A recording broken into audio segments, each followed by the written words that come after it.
नमस्कार, मी आशिष जगदीश नाईक. सध्या उपस्थित आहे मी वाद मिळकत सर्वे नंबर 3919, ज्याच्यावरती वहिवाट संदर्भात दावा हा तहसीलदार यांच्या कार्यालयामध्ये सध्या चालू आहे.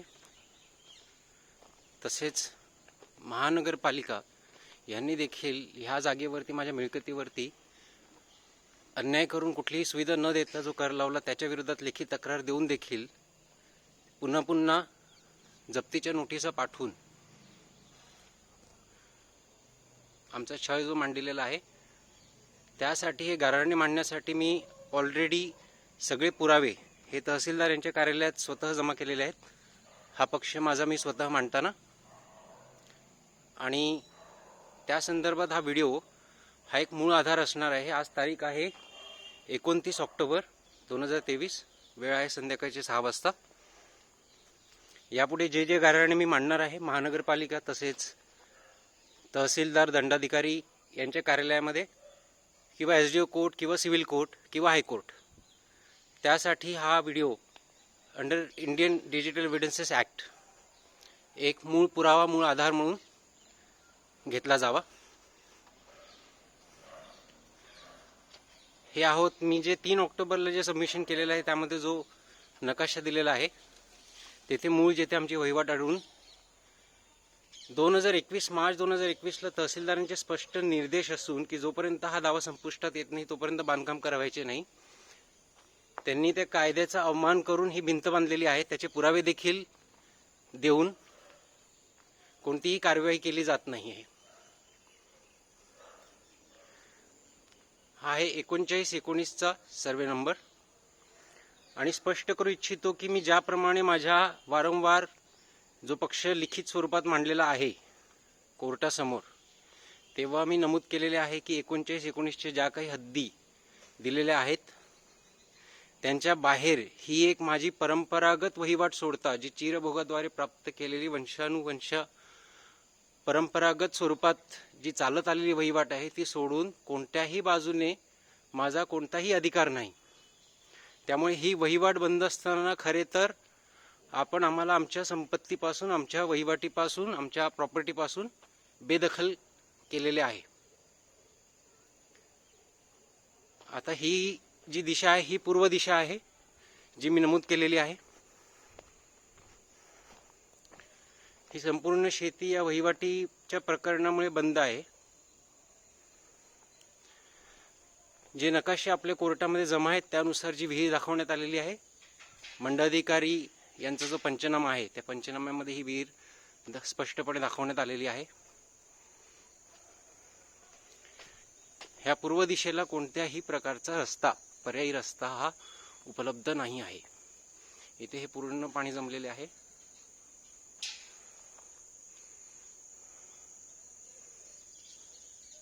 ही जी दिशा आहे ही 3919 सर्वे नंबर ह्याची पूर्व दिशा आणि पूर्व दिशेला कोणताही रस्ता उपलब्ध नाही आहे. ही जी मागील दिशा आहे दक्षिणेकडे देखील कोणताही मार्ग उपलब्ध नाही. इथून शेवटपर्यंत जलाडी गावापर्यंत पूर्ण वाडी आहे, बागायती आहे.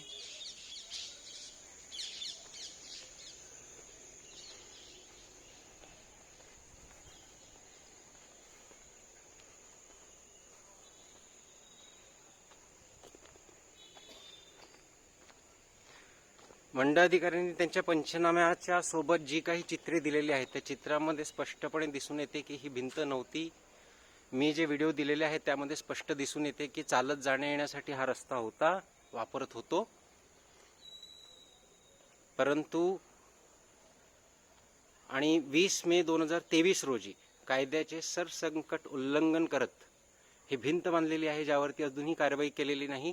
आणि माझा पक्ष मांडताना मी स्पष्ट केलेले आहे की जोपर्यंत ह्या प्रकरणाची नोंद घेतली जात नाही, ह्या पुराव्यांची नोंद घेतली जात नाही, तोपर्यंत सामनेवाल्यांना कोणत्याही समन्वयाचे तत्व वापरून आपला पक्ष मांडण्याचा आणि प्रक्रियात्मक क्रांतीपणा चालू ठेवण्याचा अधिकार नाही.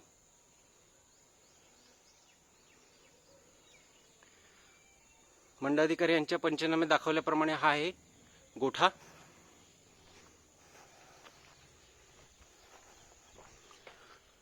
परंतु आज अशी परिस्थिती आलेली आहे की हा गोठा खाली आहे.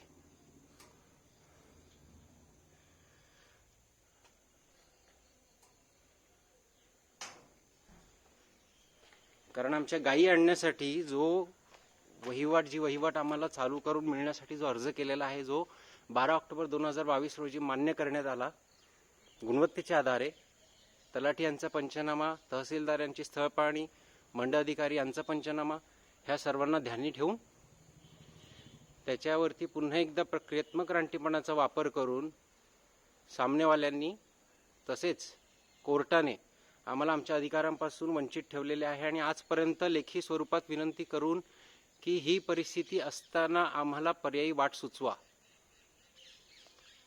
कारण ही वाट सोडून आमचा कोणत्याही जागेवरती ही जी जागा आहे ही संध आहे, ही जी रोपं दिसतात ही संध आहे, ही 39-19 नकाशात दाखविल्याप्रमाणे, आणि ह्या जागेच्या बाहेर आमचा कोणत्याही प्रकारचा अधिकार नाही. आम्हाला लोकांच्या उपकारांवरती आजपर्यंत जगावे लागले आहे आणि त्या उपकाराला देखील मर्यादा असतात, हे कोर्टाने ध्यानात ठेवलेले नाही आहे. आम्हाला आमच्या आत्मसन्मानापासून वंचित ठेवलेले आहे. हा वाद आता फक्त वहिवाटीचा नाही, हा फक्त आमच्या शेती चालू करण्यासाठी नाही, हा आत्मसन्मानाचा प्रश्न आहे. Indian constitution article 14, no person shall be deprived of dignity, personal liberty. मग आमची कुठे आहे व्यक्ती स्वातंत्र्यता? हे जोपर्यंत कोर्ट तातडीने दाखवून देत नाही तोपर्यंत ह्या अन्यायाचे भागीदार कोर्ट स्वतः आहेत. ही माझी भूमिका मी लेखी स्वरूपात स्पष्ट केलेली आहे आणि याचे निराकरण होणे गरजेचे आहे. गेली 6 वर्षे जोपर्यंत हा वाद चालू होता तोपर्यंत आम्हाला कधी पश्चिमेकडून कधी पूर्वेकडून अनेको लोकांचे उपकार घेऊन कसे बसे एक वर्ष एक पावसाळा आम्हाला काढावा लागलेला आहे आणि आजही काढत आहोत. आता आजची परिस्थिती दाखवतो, जशी आपण हे संपूर्ण आता बघून घेतलेले आहे. समोर दक्षिण दिशा आपण बघून घेतलेली आहे. हे इथे यांनी आम्हाला समोर अडवलेले आहे, ती दिशा आहे. आणि आपण पूर्वेला बघितलेले आहे की पूर्वेला कोणताही रस्ता किंवा चालत जाण्या येण्यासाठी देखील सोय उपलब्ध असण्याची शक्यता नाही आहे. जेव्हा उन्हाळा येतो, जेव्हा शेतं सुकतात तेव्हा जायला यायला सोय होऊन जाते, परंतु तरी देखील तो प्रश्न आहे आमच्या आत्मसन्मानाचा. आमचा कोणताही अधिकार नाही.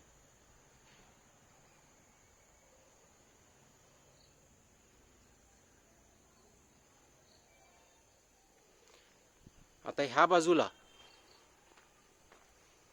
ह्या बाहेर आता ह्या जागेपासून जेव्हा मी पाय पुढे ठेवतो तेव्हा मी दुसऱ्यांच्या इतरांच्या जागेत प्रवेश केलेला आहे.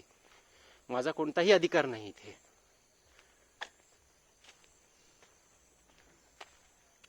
आणि लोकांच्या मदतीला देखील मर्यादा असतात हे स्पष्टपणे सांगून देखील कोर्ट वारंवार निर्णय लांबित आहे. मला माझ्या एका प्रश्नाचे उत्तर देत नाही. फंडामेंटल राईट कुठे आहे माझ्या कुटुंबाचा? ही वहिवाट जी काही एक सोय उपलब्ध होती त्याला देखील काळाच्या मर्यादा असल्याप्रमाणे बंद केलेली आहे. आणि एक स्पष्ट करू इच्छितो की माझा इतर कोणाशीही क्लेश नाही, कारण त्यांनी जे काही मदत केली, जी काही महिने दिवस वर्ष केली असेल ते त्यांचे माझ्या कुटुंबावरती अनन्वित उपकार आहेत आणि त्या उपकारांचे ओझे मला घेऊन जगावे लागणार, हे कोर्टामुळे, हे सामनेवाल्यामुळे. परंतु आजची परिस्थिती ही आहे की आता माझ्या घरी गायी आणण्यासाठी कोणतीही वाट उपलब्ध नाही आहे. कोणतीही वाट उपलब्ध नाही आहे. आणि अशा परिस्थितीमध्ये फक्त आम्हाला घरातील 4-5 माणसांना दैनंदिनी जगण्यासाठी म्हणून फक्त एक वाट सध्या उपलब्ध आहे. परंतु माझा इथे देखील अधिकार नाही. इथे देखील कोणी मला थांबविले, मला थांबावे लागेल. म्हणून मी सांगतोय पुन्हा की आपण आम्हाला बेघर केलेले आहे. ह्या वाटेने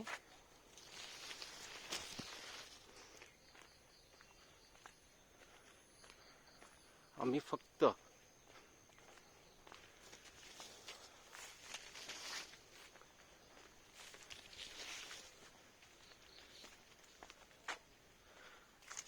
ह्याचे देखील मी व्हिडिओ कोर्टामध्ये दिलेले आहेत की ह्याला जी रावडीतली वहिवाट म्हणतात, रावडीतली वाट, ती आहे ही रावडी. आणि ही वाट निघते गावाच्या दुसऱ्या टोकाला. आता इथून पहिला मी अगोदर देखील व्हिडिओ दिलेला आहे की गायी इथून आणण्यासाठी माझ्या आईबाबांना किती त्रास सहन करावा लागतो प्रत्येक दिवशी.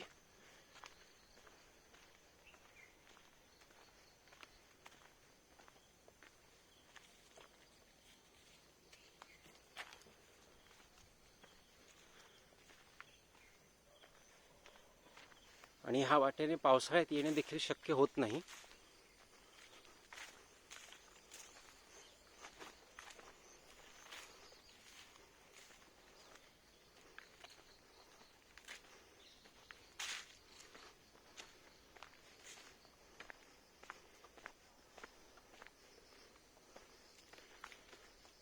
मी पुन्हा मागणी केलेली आहे, त्याप्रमाणे परत एकदा मागणी करतो.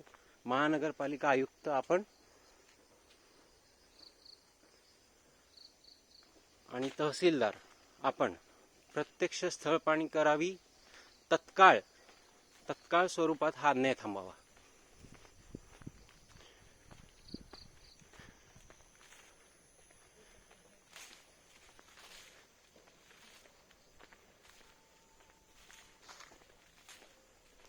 मी अगोदर लिखित स्वरूपात म्हटल्याप्रमाणे आमचे ह्यामुळे जे झालेले नुकसान आहे गेली कित्येक वर्ष, ह्याचे गणित मांडता येणार नाही आणि याची भरपाई कोणाला करता येणार नाही.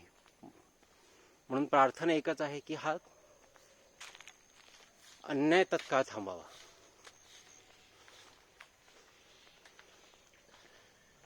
हे आपण रावडीच्या वहिवाटीतून गावाच्या दुसऱ्या टोकाला निघालेलो आहोत आणि आमच्या गायी ह्या इथे, जो आमचा गोठा दाखवला, आमच्या गायी इथे बांधलेल्या आहेत.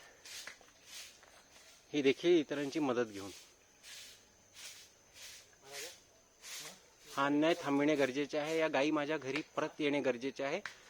तहसीलदार, माझी आपणास प्रार्थना आहे की आपण तत्काळ प्रत्यक्ष स्थळ पाहणी करावी आणि या विषयाचे निराकरण करून द्यावे. धन्यवाद. मी आशिष जगदीश नाईक, वटार.